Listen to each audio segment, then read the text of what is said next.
উৰিয়ামঘাটত প্ৰজন্মৰ উদ্যোগত আৰু উৰিয়ামঘাটবাসীৰ ৰাইজৰ সহযোগত বিহু নাচ আৰু ঢোল-বাদন কৰ্মশালা। উৰিয়ামঘাটত আজিৰ পৰা প্ৰজন্মৰ উদ্যোগত বিহু নাচ আৰু ঢোল-বাদন কৰ্মশালা আৰম্ভ হয়। 10 দিনীয়াকৈ আৰম্ভ হোৱা কৰ্মশালা অনুষ্ঠানটিৰ হাত ধৰে স্থানীয় উদীয়মান যুৱক বিকাশ বৰাই। অনুষ্ঠানটিৰ উদ্বোধনী ভাষণ আগবঢ়াই শিক্ষক তথা উৰিয়ামঘাট প্ৰেছ ক্লাবৰ সভাপতি প্ৰতাপ গগৈয়ে। তেওঁ কয় যে বিহু আখৰা আৰু ঢোল-বাদন আখৰাটিয়ে অসম নাগালেণ্ড সীমান্তৰ এই প্ৰান্তীয় অঞ্চলটোৰ বৰ্ণিল জাতি জনগোষ্ঠীৰ মাজত অনৈক্যৰ মাজত ঐক্য, ভাতৃত্ববোধ, শান্তি সম্প্ৰীতি গঢ়ি তোলাত উদগনি যোগাব। তেওঁ লগতে কয় যে আজি আখৰালৈ অহা প্ৰতিগৰাকী শিক্ষাৰ্থীয়ে গাঁৱত বাপতিসাহোন বিহুটি ৰাইজৰ চোতালত উদযাপন কৰাত আগভাগ লোৱাৰ লগতে উৰিয়ামঘাট ৰঙালী বিহু কেন্দ্ৰীয় সন্মিলনৰ মঞ্চত স্থানীয় এটি দল গঢ়ি তোলাত উদ্যোক্তাসকলে গুৰুত্ব আৰোপ কৰক। আখৰাটিৰ মুখ্য প্ৰশিক্ষক হিচাপে উপস্থিত থাকে অভিনেত্ৰী তথা DY বিহুৰাণী মণিকাঞ্চন কোঁৱৰ আৰু ঢোল-বাদনত সহযোগ কৰে মনোৰঞ্জন বৰা, লোহিত শইকীয়া, তপন চুতীয়া, দীপ শইকীয়া, দিব্য বৰুৱা আৰু কৃষ্ণ শইকীয়াই।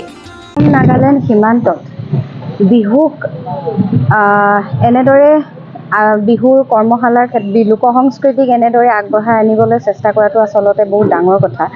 গতিকে মই প্ৰথমতে উদ্যোক্তা সমিতিক ধন্যবাদ জনাইছোঁ। ইমান ডাঙৰ এটা পদক্ষেপ তেওঁলোকে হাতত লৈছে আমাৰ নতুন চামক নিজৰ সংস্কৃতিটোৰ লগত ধুনীয়াকৈ চিনাকি কৰি দিবৰ কাৰণে। আৰু এই বৰ্ষৰ লগত তেওঁলোকৰ হয়তো তৃতীয় বৰ্ষ আৰু তেওঁলোকে যথেষ্টখিনি সাৰ্থক হৈছে। সেই গতিকে ইটো বৰ্ষৰ পিছত সিটো বৰ্ষ তেওঁলোকে আয়োজন কৰিবলৈ সক্ষম হৈছে। অভিভাৱকসকলক মই প্ৰথমতে ধন্যবাদ জনাইছোঁ। নিজৰ কণকণসকলক আগুৱাই লৈ আহিছে নিজৰ সংস্কৃতিটোৰ লগত চিনাকি কৰাই দিবৰ কাৰণে। আৰু আমি চেষ্টা কৰিম আমাৰ নিজৰ সংস্কৃতিয়ে যাতে আধুনিকতাৰ লগত খাপ খাওঁতে নিজৰ প্ৰকৃত ৰূপটোক যাতে পাহৰি নাযায়, নিজৰ প্ৰকৃত ৰূপটোক ৰাখিয়ে আমাৰ আধুনিকতাত খোজ দিয়ে, নিজৰ সংস্কৃতিটোৰ প্ৰকৃত ৰূপটো যাতে আমি ৰাখিব পাৰোঁ সেই বিষয়ত আমি যথেষ্ট চেষ্টা কৰিম। বাকী উৰিয়ামঘাটত এবাৰ দ্বিতীয়বাৰৰ বাবে আহিছোঁ। আশা কৰি আহিছোঁ ইয়াৰ পৰা ভাল নাচনি আমি উলিয়াই নিব পাৰিম আৰু একোগৰাকী ভাল ঢুলীয়া ইয়াৰ পৰা ওলাই যাব, এই উৰিয়ামঘাটৰ নাম উজ্জ্বল কৰিব।